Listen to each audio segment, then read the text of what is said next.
Hey guys, welcome back. It's 11th of December 2017 today, and it's snowing outside. So a real December winter's day in Amsterdam. Which brings me to this next story, which is the last week in December 2015. 2 years ago now. Time flies.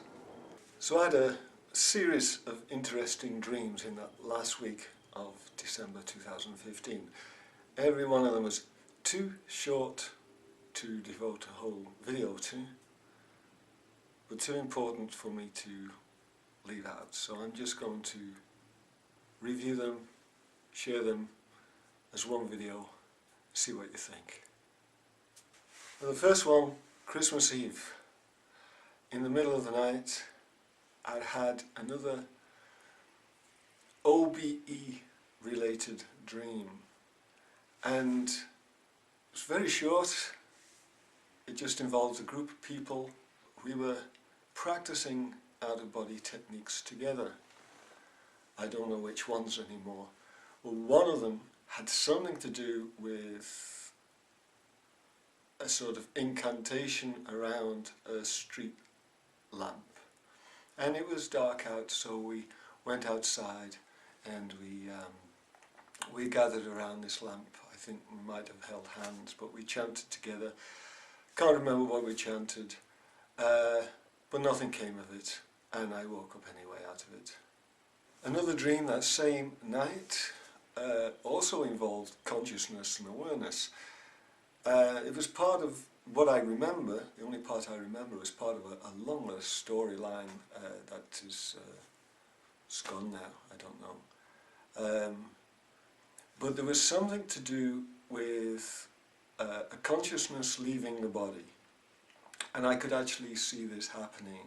Consciousness left the body, and it was the body was still alive because another conscious entity was controlling it, steering it, keeping it ready for when this other consciousness would come back. And it was understood that this consciousness could come back at any time it wanted to, and it would be helped to get back into its body. It would be actually poured into its physical body and be able to take it from there. As I say, the rest is vague, but it's a very interesting topic to dream about. The next interesting dream came on the 29th of December. Again, it was a nighttime dream, and it had a sort of feeling of premonition to it. I was in a house with my brother Gary, and I remember we were discussing the chance of an event happening, a plane crash, because there'd been talk that something like that would happen at a certain date, a certain time, and we went outside the house and we saw a plane take off, flying into the sky, and as soon as I saw that plane flying, I knew something was going to happen. So we watched this plane, which was way too close to our house when it took off, and we watched it go into the sky, and then it seemed to disappear. It didn't go out of sight, it just disappeared, sort of like a hologram disappears. And after a little while it came back into view, and at that moment it started flipping and turned upside down and began to fall towards our house. And we watched it come storming down, and just before it impacted we ran inside, closed the door so we would be protected from the blast, because there was bound to be a blast, and there was. We felt it from inside, and when it had settled and the noise had died down, we opened the door and we rushed outside because we were just so sure there was going to be mayhem out there. and we wanted to help to see if there's any survivors, anything like this. So we ran, and there was definitely a wreckage that we found, but there were no casualties. There were a lot, everybody survived. And people just wandering around in a daze, collecting their things from the floor and wondering what happened to them, but nobody was hurt. And I remember thinking at that point that this is a false flag attack. That's why people knew it was going to happen. That's why it happened. And okay, before this time, I was getting really involved in watching videos on conspiracy theories, so it's not surprising that something like that comes into a dream so powerfully. But the experience, wow, that is overwhelming. The reality of having a plane crash right in front of your front door. That was my introduction pretty much to 2016, or the end of 2015. The next one happened on the 31st of December, a little lighter than the plane crash one. This was actually really quite light. I found myself in a cafe, an alternative cafe, a spiritual cafe in Amsterdam. Pretty much where I know there is an alternative cafe, but I haven't been there. And so I'm inside this cafe and I've ordered coffee, and while it's being made, I'm leafing through some of the magazines on the table, and I found a book. And it was a book apparently written by a guy called, who I know, called Meaton. I don't know him personally, I know him from online, and he's a musician that makes spiritual music. And he'd apparently written this book for children, and as you leafed through it, music could be played.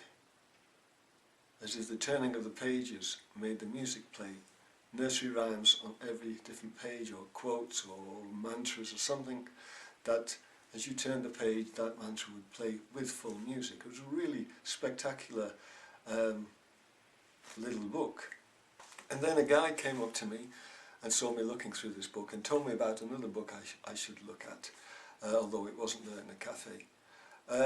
And he invited me to come and join him and his friends around the table, where they were all in conversation, which is what I did. I went along to them and had a little conversation with them. Can't remember what it was about, but it was a very pleasant conversation. They're very accommodating people, very friendly, very lively.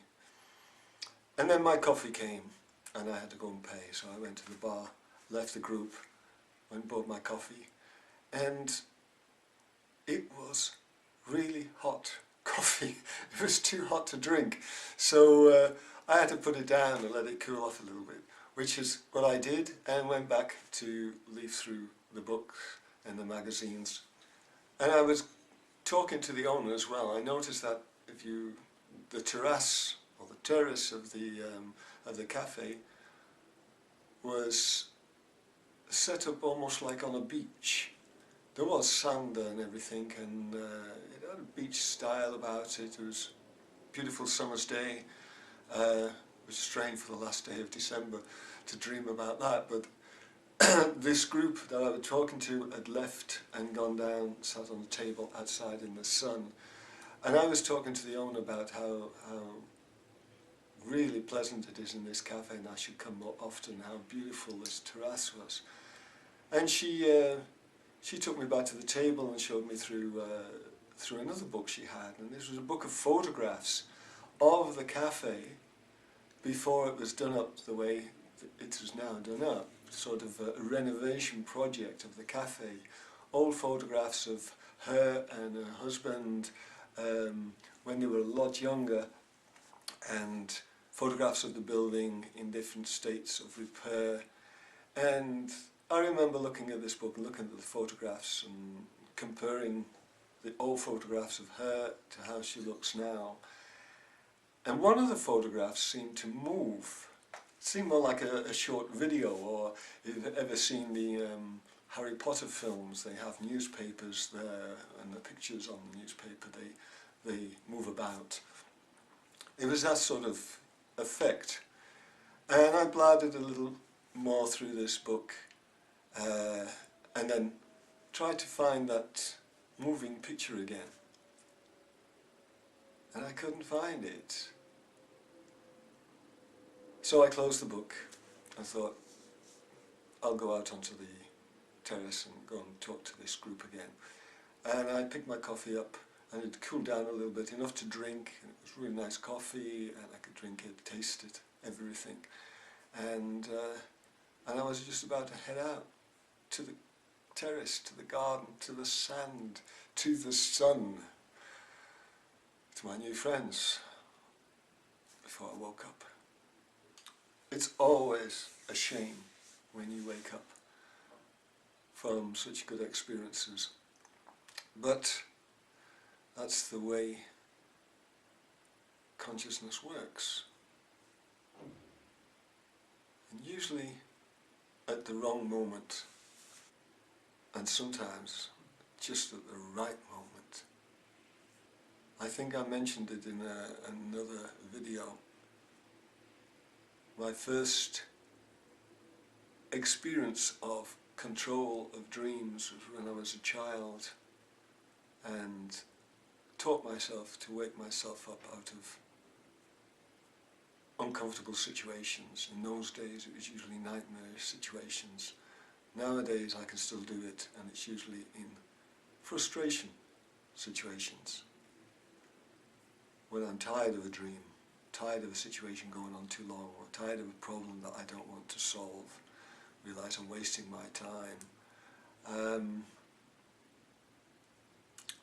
That's not a problem for me anymore.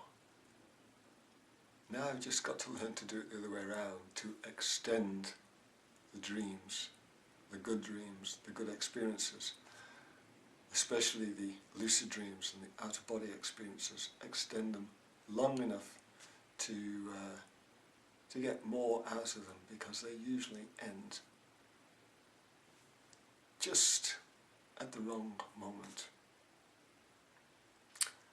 But that's it for this video. In the next video I'll be starting with all my experiences throughout 2016 and see how quick I can get to 2017 and catch myself up. But thanks for listening, hope you enjoyed it, and I'll see you in the next one. Bye bye for now.